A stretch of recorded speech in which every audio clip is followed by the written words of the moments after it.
La Contadora Pública. Cuentos y relatos para ciudadanos de todas las edades. Pedro Pascasio, el niño prócer, de Carlos José Reyes Posada. Tercera parte. Pedro Pascasio Martínez Rojas, por primera vez a sus 12 años, experimentó los horrores de la guerra. Con sus ojos de niño, vio morir en combate a muchos de sus compatriotas. Esto lo convenció para continuar, ya no solo como cuidador de caballos, sino tomando parte en acciones bélicas en defensa de la patria grande. En 1925 llegó incluso hasta el Perú, en donde participó junto a Bolívar en las batallas de Junín y Ayacucho.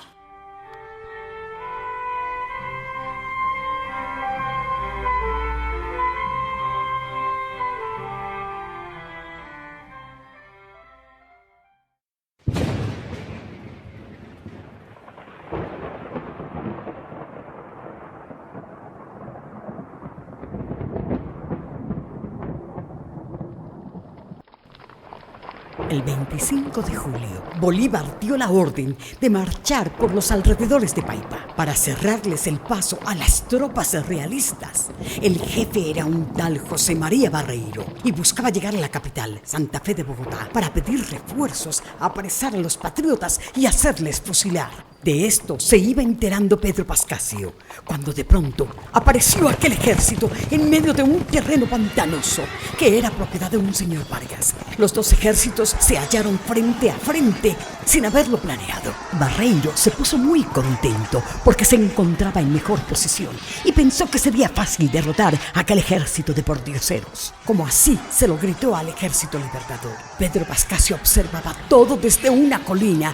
Los patriotas, a pie, corrían por aquellos pantanos, tratando de detener al ejército del rey, pero pronto muchos de ellos comenzaron a caer bajo los disparos de los fusiles españoles. Pronto se oyó el grito de Barreiro, llegando su sonido a la colina. ¡Viva España! ¡Ni Dios me quita la victoria! Cuando Bolívar vio que Barreiro ordenaba el ataque de la caballería realista, sintió que todo había terminado. Entonces, desesperado, pronunció las palabras que Pedro Pascasio alcanzó a oír. Coronel Juan José Rondón, se nos vino la caballería, se perdió la batalla. Y Juan José Rondón, un coronel venezolano, le contestó con fuerza y valor. ¿Cómo se va a perder, mi general? Si mis hombres y yo no hemos entrado. Los que sean valientes, síganme, porque en este momento triunfamos. Haga lo que pueda, coronel. Salve usted la patria. Fueron 14 hombres los que avanzaron a galope contra la infantería española, que estaba causando destrozos en las filas patrióticas. La carga de Rondón y sus llaneros fue tan sorpresiva que confundió a los españoles. Varios jinetes cayeron, y esta acción intrépida le dio fuerzas a los combatientes del ejército libertador. James Rook y sus compañeros también entraron en combate, unos a caballo y otros reforzando la acción de infantería que aún combatía, pese a la gran cantidad de bajas que les habían causado los realistas. Pedro Pascasio veía a sus caballos briosos participar de aquella contienda y cómo cambiaba de pronto la situación de combate. Ahora las fuerzas parecían hallarse en igual de condiciones, con muchas bajas de cada lado, sin poderse saber cuál era el vencedor y cuál el vencido.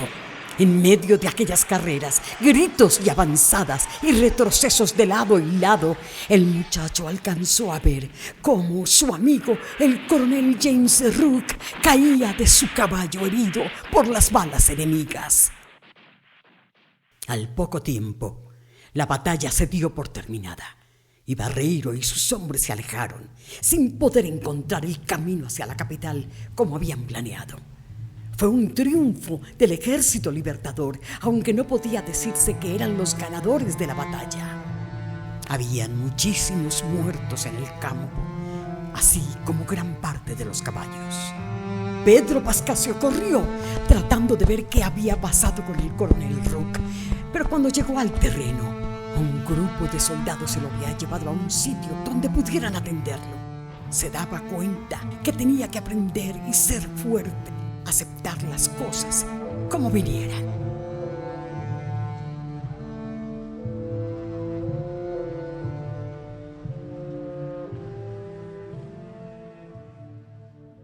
Después de la batalla del Pantano de Vargas, Bolívar y Santander se reunieron para planear las próximas estrategias, ya que Barreiro había perdido cerca de 500 hombres y el mayor peligro estaba en que recibiera refuerzos de la capital. Con el Ejército Libertador iniciaron una campaña para recibir toda clase de ayudas, caballos, armas, alimentos y sobre todo la incorporación de nuevos hombres al ejército. Quienes se fueran sumando tenían que aprender rápidamente el manejo de armas, adquirir la disciplina militar para poder cumplir con éxito las órdenes de sus comandantes. Inesperadamente, por estos días, Pedro Pascasio recibió con profundo dolor la noticia de la muerte del coronel Rook, quien fuera su amigo, parte de su familia. Había recibido su protección, afecto y reconocimiento. Sollozó solo y en silencio en medio de los caballos. Todo quedó por siempre grabado profundamente en su memoria y en su corazón. Por primera vez, tenía que comprender lo terrible de la guerra, los bárbaros enfrentamientos, los muertos en el campo de batalla. Nadie estaba a salvo, ni tampoco el dolor de las familias ante tanta pérdida de vidas. Pobre Pascasio, tenía demasiado por qué llorar. Yo le contaba a mis amigos lo que usted me ha relatado aquí, y ellos quieren venir mañana. Claro que sí, Jacinto. Claro que sí.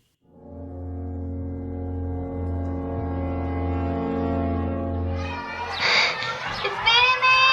¿Dónde es, Jacinto? ¡Allá! ¡Debajo de la ceiba!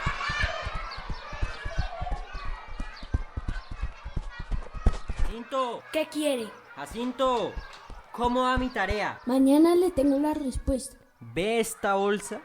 Está cargadita de monedas. Si no, ya sabe, ¿es esto o lo otro? ¡Vamos, amigos! Allá está el contador de la historia.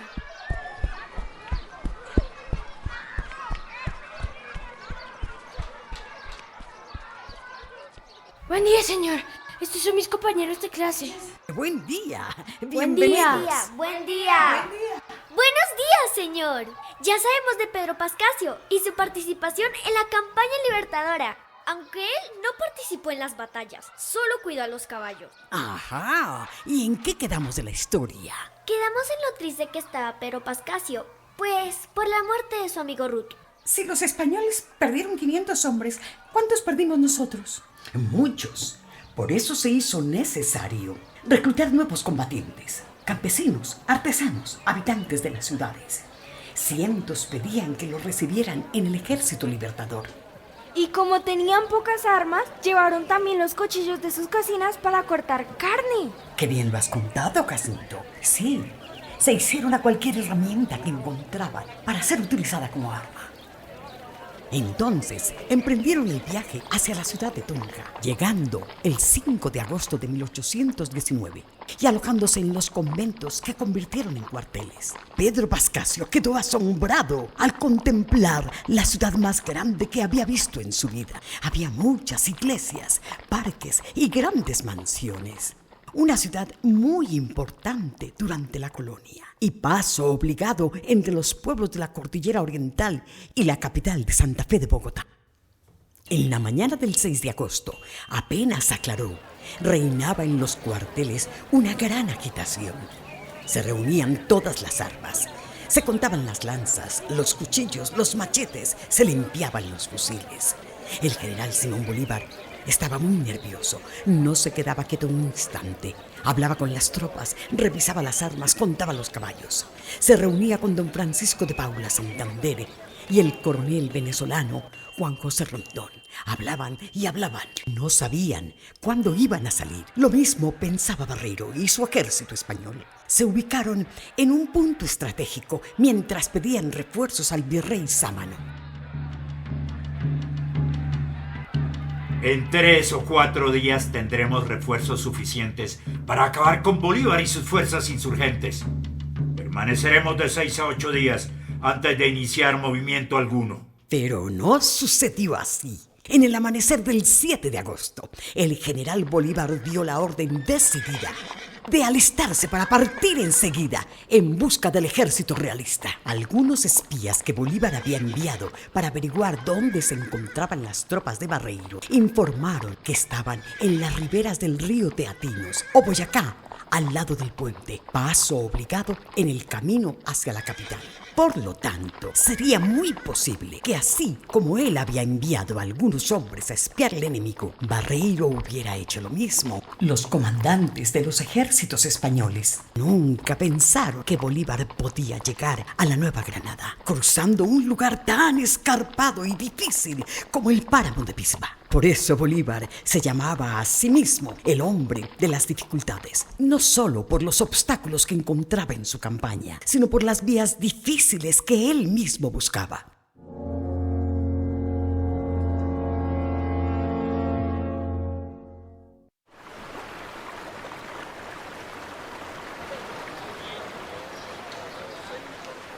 Barreiro llegó a las riberas del río Teatinos al mediodía.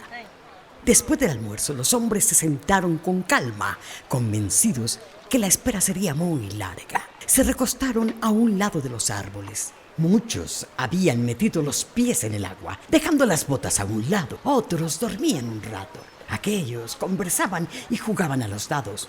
Efectivamente, esperaban los refuerzos de la capital.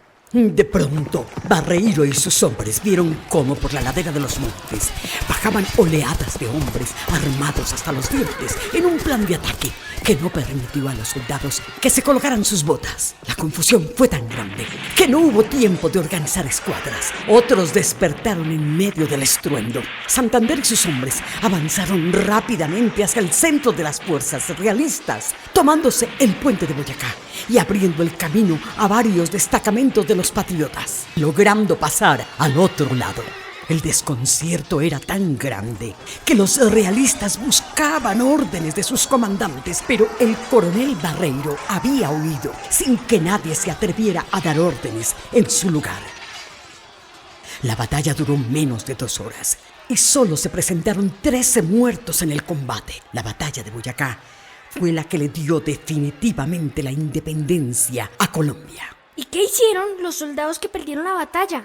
¿Quién dijo miedo sin ver a su comandante ni saber qué hacer? Muchos soldados huyeron, mientras otros se convertían en prisioneros. La imagen del ejército de Bolívar había crecido entre las tropas derrotadas, como si se tratara de una fuerza incontenible. Un acontecimiento como este demuestra que la mejor batalla no es la que produce el mayor número de muertes, sino la que se gana más con la inteligencia que con la fuerza. ¿Y Pedro Pascasio dónde estaba? Pues, ¿cómo les parece que el niño Pedro Pascasio Martínez no quiso esta vez ser espectador? Bajó corriendo colina abajo, entrando en medio del campo de batalla y tomando una lanza como si fuera otro soldado, contribuyendo así en la vigilancia de los prisioneros. Pasado un rato, se fue con un soldado a dar una mirada a los alrededores, cuando de pronto vieron a 2 militares españoles ocultos en una cueva. El uno vestía como un soldado raso, pero el otro tenía un traje más elegante que a simple vista era el de un oficial español. El primero trató de huir y el soldado le disparó, cayendo y perdiendo la vida. Pedro Pascasio quedó solo frente al otro. El oficial español, al ver que se trataba de un niño, quiso asustarlo, avanzando algunos pasos hacia él. Pero Pedro Pascasio le mandó varias lanzadas, logrando herirlo levemente en la garganta. ¿Era el oficial Barreiro el que iba bien vestido? ¿El que dirigía el ejército español?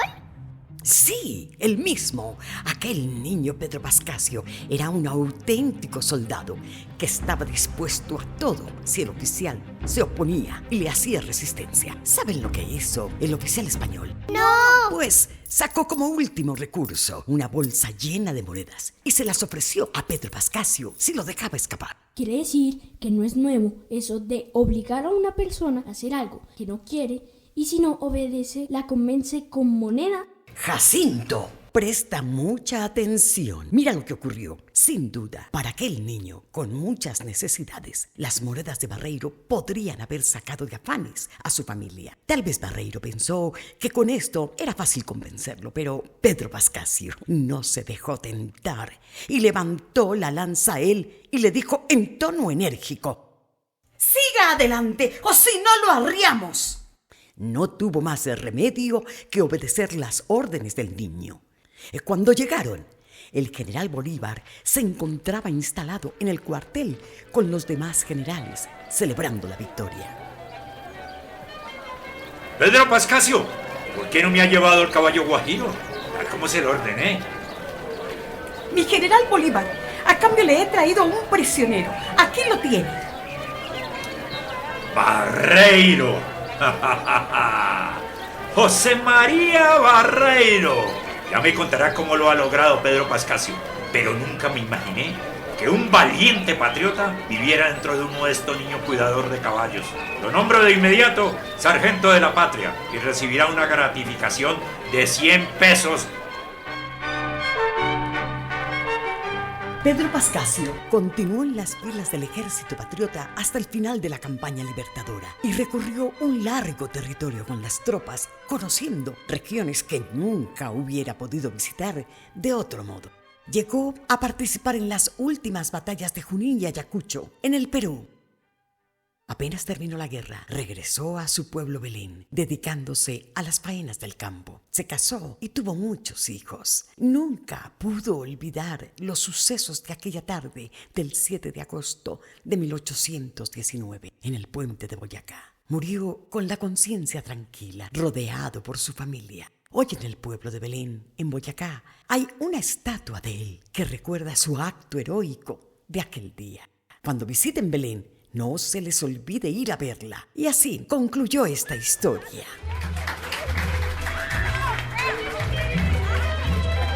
Jacinto, ven acá. Cuéntame, amigo mío, ¿pudiste encontrar alguna relación entre tu historia y la de Pedro Pascasio? Sí, ya sé lo que tengo que hacer mañana cuando me enfrente a Samuel. Si Pedro Pascasio no se dejó convencer por un comandante del ejército del rey, ¿por qué voy a agachar la cabeza frente a un pobre diablo? Así como aquel niño no me va a deslumbrar con una bolsa de monedas. Así se habla, Jacinto, así se habla.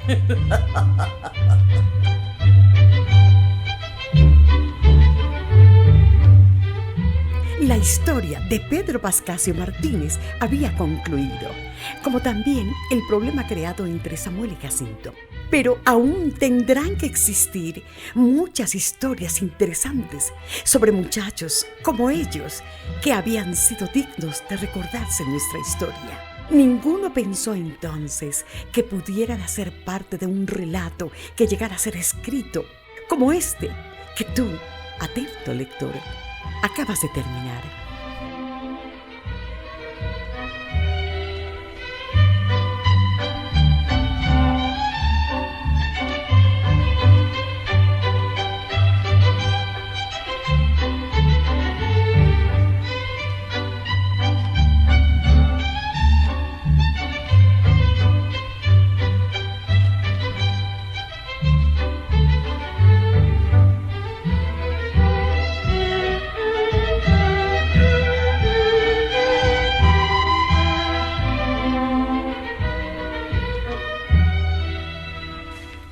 Y colorín colorado, este cuento no ha terminado.